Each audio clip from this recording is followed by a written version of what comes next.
Year 1915 में sir Albert Einstein ने इस दुनिया के सामने एक बहुत बड़े राज से पर्दा उठाया और ये प्रूफ कर दिया कि जिस चीज को साइंस फिक्शन माना जाता है वो कोई साइंस फिक्शन नहीं बल्कि रियल लाइफ में भी पॉसिबल है। मैं बात कर रहा हूँ टाइम ट्रैवल की। लेकिन आज के टाइम में भी अक्सर लोग इस टाइम ट्रैवल वाली बात पर यकीन नहीं करते और इसे बस एक फिक्शनल थ्योरी के तौर पर लेते हैं। तो अगर आप भी उन लोगों में से हैं जो इस यूनिवर्स की मिस्ट्रीज को सॉल्व करने में इंटरेस्टेड है तो इस वीडियो को बिल्कुल भी स्किप मत करना और पूरी जरूर देखना, तभी आप इस टाइम ट्रैवल वाली बात को पूरी तरह से समझ पाओगे। साल 1915 में जब अल्बर्ट आइंस्टाइन ने अपनी थ्योरी ऑफ रिलेटिविटी को इस दुनिया के सामने रखा तो उन्होंने ये भी बता दिया कि टाइम ट्रैवल क्या है और इसे करने का तरीका क्या है। तो टाइम ट्रैवल दो तरह के होते हैं, टाइम में आगे जाना यानी फ्यूचर में जाना और टाइम में पीछे जाना यानी पास्ट में जाना। और साइंस के हिसाब से ये दोनों भी काम बिल्कुल पॉसिबल है, लेकिन दोनों को करने के तरीके बहुत अलग है। यानी टाइम में आगे जाने का तरीका अलग है और टाइम में पीछे जाने का तरीका अलग है। तो चलिए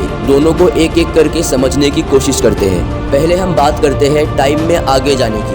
according to the theory of relativity time हमेशा एक ही स्पीड में फ्लो नहीं होता। टाइम अपनी स्पीड को स्लो या फास्ट कर सकता है और ये बात साइंस ने खुद प्रूफ की है। तो टाइम में आगे जाने के लिए हमें पहले ये समझना होगा कि स्पीड का और टाइम का क्या कनेक्शन है। तो अगर साइंस की माने तो इस यूनिवर्स की एक स्पीड लिमिट है जो कि है 299,792.458 किलोमीटर पर सेकेंड और साइंस के हिसाब से यही इस यूनिवर्स की लास्ट स्पीड है। तो अगर हमें टाइम में आगे जाना है तो इस स्पीड से यानी लाइट की स्पीड से ट्रैवल करना होगा, जो कि अभी की टेक्नोलॉजी से इम्पॉसिबल है। और जब थ्योरी ऑफ रिलेटिविटी को सर अल्बर्ट आइंस्टाइन ने दुनिया के सामने लाया तभी इस बात को भी बता दिया गया कि कोई भी चीज जो मैटर से बनी है वो इस स्पीड लिमिट से यानी लाइट की स्पीड लिमिट से आगे नहीं जा सकती। लेकिन मान लीजिए कि हमने एक बहुत ही एडवांस स्पेसशिप बना दिया जो कि लाइट की स्पीड से तो नहीं लेकिन लाइट की स्पीड के 99% तक की स्पीड से ट्रैवल कर सकता हो। तो पता है क्या होगा अगर आप उस स्पेसशिप में बैठे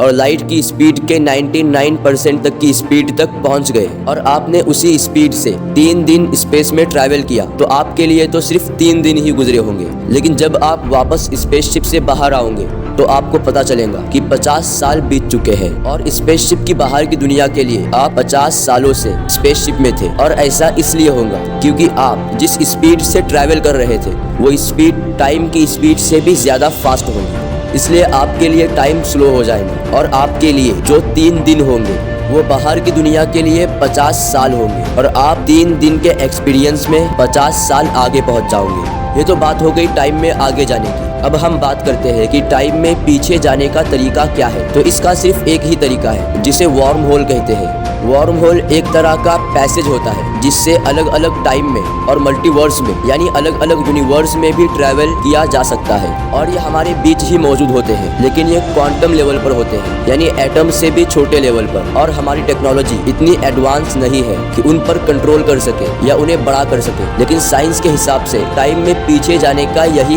एक तरीका है और हम बस एक्सपेक्ट कर सकते हैं कि फ्यूचर में टेक्नोलॉजी जरूर इतनी एडवांस हो जाएंगी कि वो वार्म होल पर भी कंट्रोल कर सके। और अगर हमने ऐसा कर दिया तो हम टाइम में पीछे जा सकेंगे और साथ ही हो सकता है कि हम मल्टीवर्स के राजों से भी पर्दा उठा दें। टाइम ट्रैवल और वार्म होल ये बहुत बड़े टॉपिक्स हैं जिन पर मैं और भी वीडियोस जरूर बनाऊंगा और वो देखने के लिए आप इस चैनल को सब्सक्राइब करके बेल आइकन जरूर ऑन कर देना। और आपको ये वीडियो कैसी लगी कमेंट करके जरूर बताना और वीडियो को सबके साथ शेयर जरूर करना और अगर अच्छी लगी हो तो लाइक भी जरूर करना।